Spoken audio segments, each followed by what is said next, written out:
This is a problem about a moment about a line, and so we have another one of these wireframe blocks here, and we have a force P that has a magnitude of 14 kilonewton, and it points in the direction along the line of B to G. And then there's a set of questions that we're to answer. The first one is write P as a Cartesian vector. Now to do that, we of course have to first find what the position vector is that goes from B to G, and then have to find the length of that position vector, and then get the unit vector and multiply by 14 kilonewton. So let's get started. So what we're looking for R going to G coming from B, so RGB. And so that is then RG minus RB. So let's see. RG, that's easy enough. That's 0, 0, and 2. So it'd be 0I plus 0J plus 2K meters minus, and then to B we have to go 3 in X and 6 in Y. So it'll be 3I plus 6J plus 0K meters. 3 and 6. 3 in X and 6 in Y. That means our RGB is 0 minus 3 is minus 3I. 0 minus 6 is minus 6J.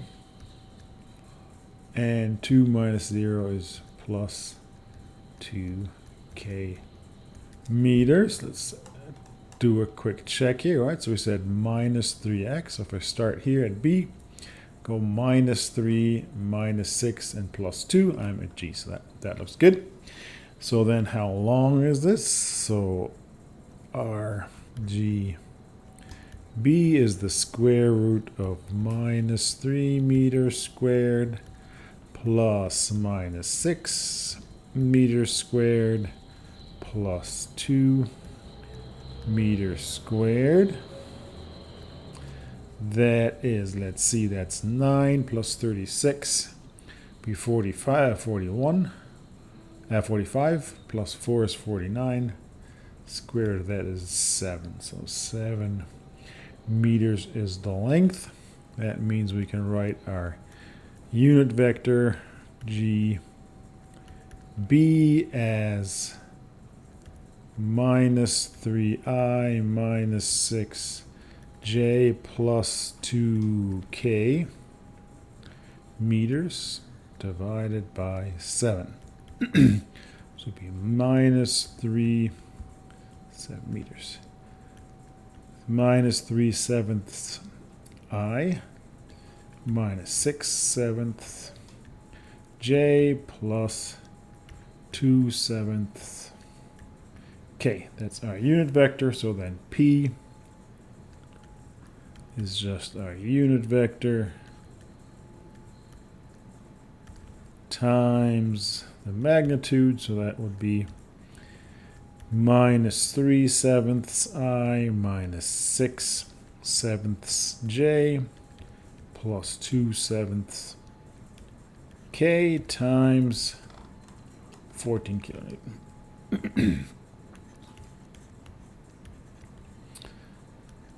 That gives me, that'd be 14 divided by 7 is 2, so it'd be minus 6I. 2 times 6 is 12, so minus 12J, and then 2 times 2 is 4, plus 4K kilonewton. And so that would be our Cartesian vector of P. Would be our first step.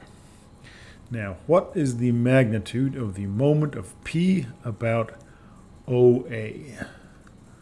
OA would be this line right here.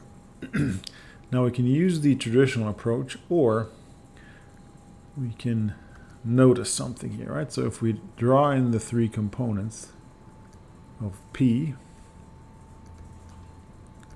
right, if these were the three components that we just calculated, then we can see that the component in the y direction goes through A, which means it goes through the line OA, so that won't have any component. The one in the x direction, so an I, is parallel to OA, so that won't have anything. So the only one that's really doing anything is the direction in the z direction, right? So we could go ahead, make this real simple, and just say B, we're looking for that moment there, so that'll be MOA would then just be not F or P,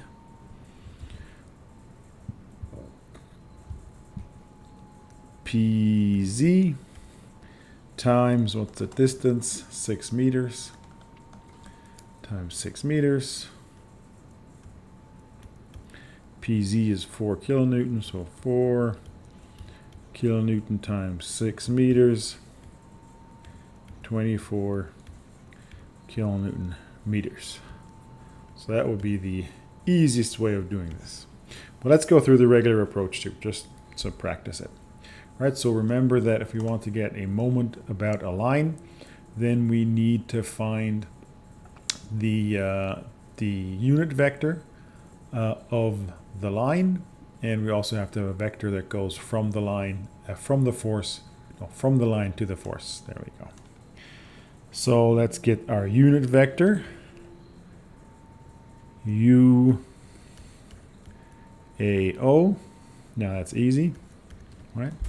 Because OA is just the x direction, so it's just 1I. So that would be 1I plus 0j plus 0k. That's good. And now we have to have a line that goes from the line to the force. All right, so we can do anything that we'd like to. We could go from A to B or O to G. Doesn't really matter, I guess. So if we go from A to B, then we'd have RBA. And because we have everything set up in such a nice grid, we can just look at what that does. So we don't go anywhere in the x direction going from here to there. We go 6 in the y and nothing in the z. So that would be 0 in the x, 0I, plus how far did we go in the y? I think it was 6 meters. Yeah, 6 meters in the y direction, 6j, and then 0k meters. All right, so now we have our two vectors, and the other thing is our force, right? So with that, we have everything we need. So we can say MOA, right, is then our matrix, right? So we have that'd be U, X, U, Y, U, Z, RX, RY, RZ, and PX, PY, PZ, just as a reminder. If we're doing general, we don't need our bracket yet, but now we'll need it because we're going to put actual numbers in, so we'll have units. So what do we have? Our unit vector was 1, 0, 0. R is 0, 6, 0. And our force was -6, -12. and plus 4.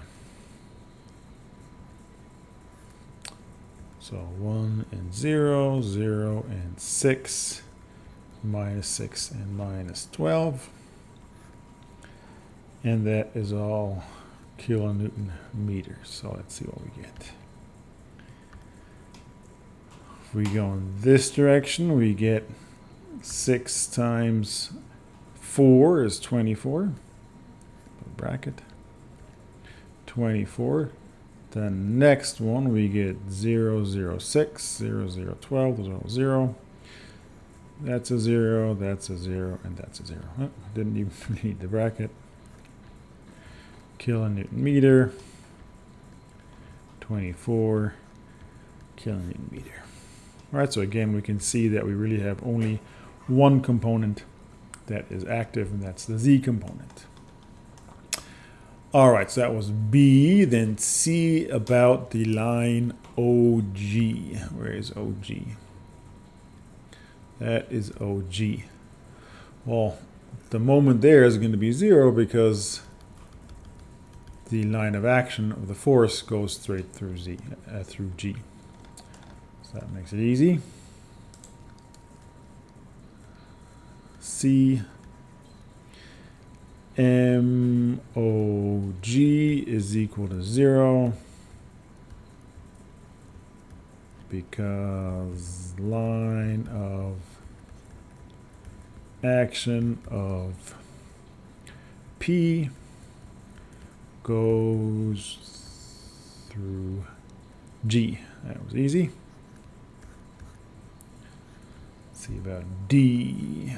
What's the next one? About line AC.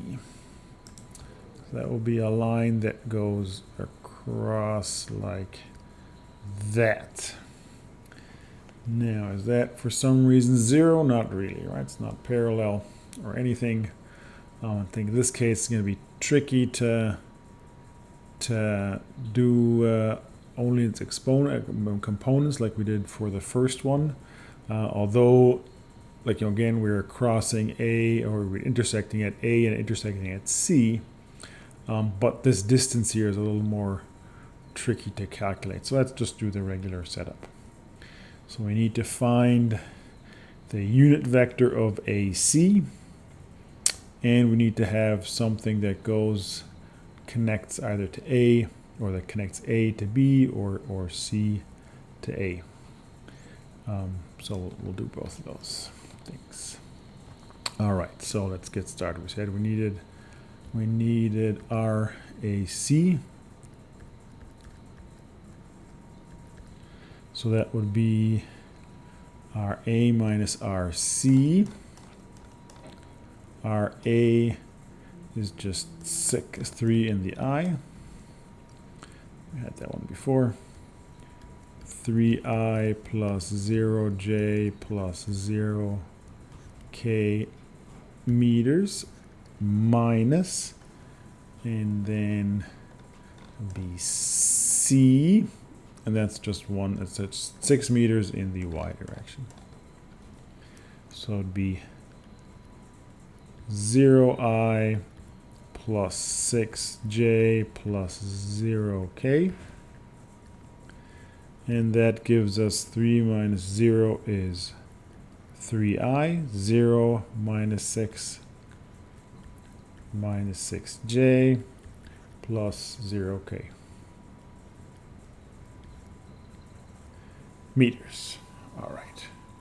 So that's our RAC. Makes sense, that's only going in X and Y. So then the length RAC is equal to 3 meters squared plus 6 meters squared.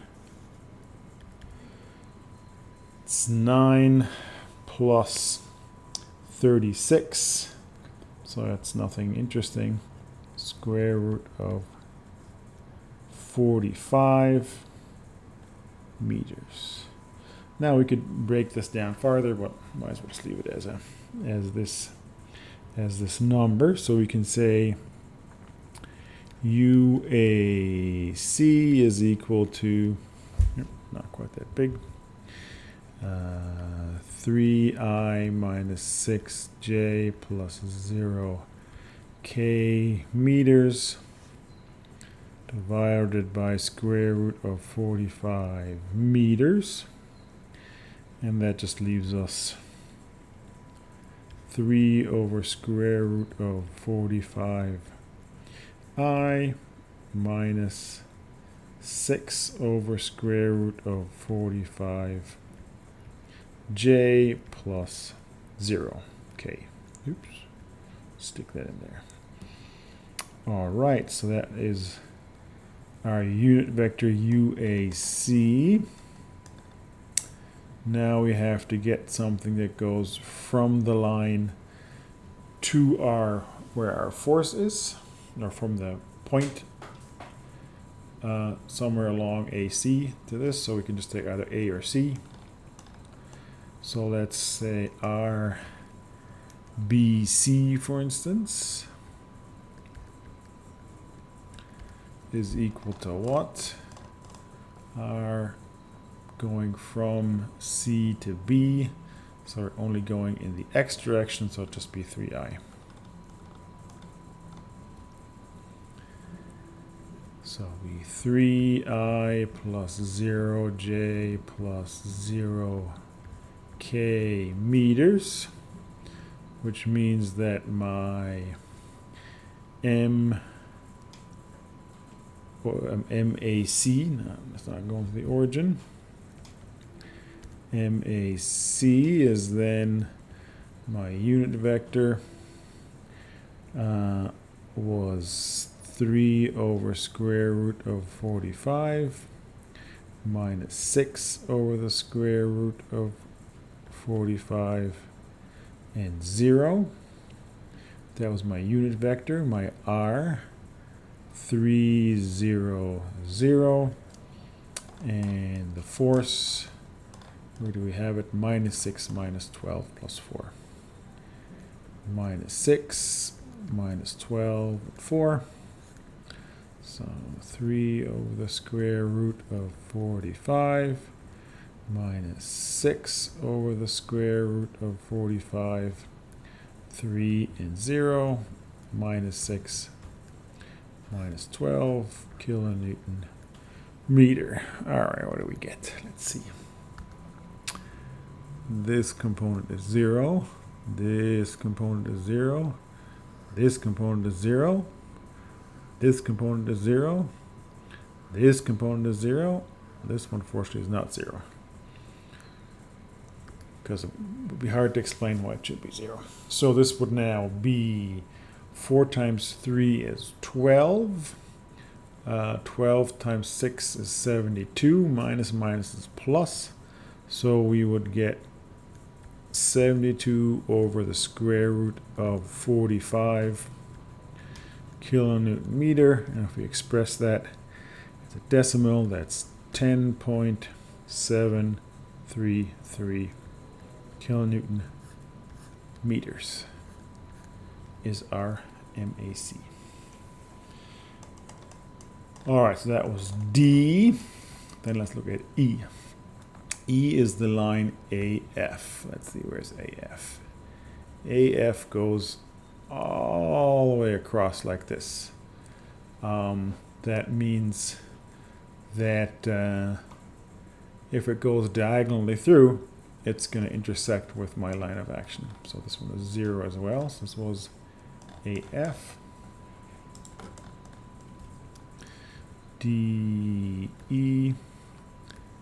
MAF equals 0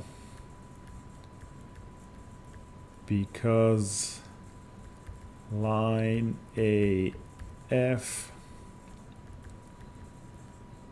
intersects with line of action of P. Now, if you didn't see that, you could, of course, also just do the same approach. You'll get the value of that. DEF. We have an F BC. Let's see, where is BC? BC, well, that's of course going to be B0 as well, because it interacts there. So MBC equals 0 because line BC intersects with line of action of P at C. That was MBC. F. G is GF. Let's see. Go back up. Look at GF. Well, is the same, but intersecting at G. So also 0. Let's give ourselves some space. G. MGF equals 0. Same as before above here. Line GF intersects with line, that's not a line of action of P at, what was it, point G, I think, at point G. At G. All right, so we have one more, be H. Give another line about which force P has momentum of 0. Well, I guess it's any line that goes either through G or through B. So let's just, instead of giving actual lines, just say this.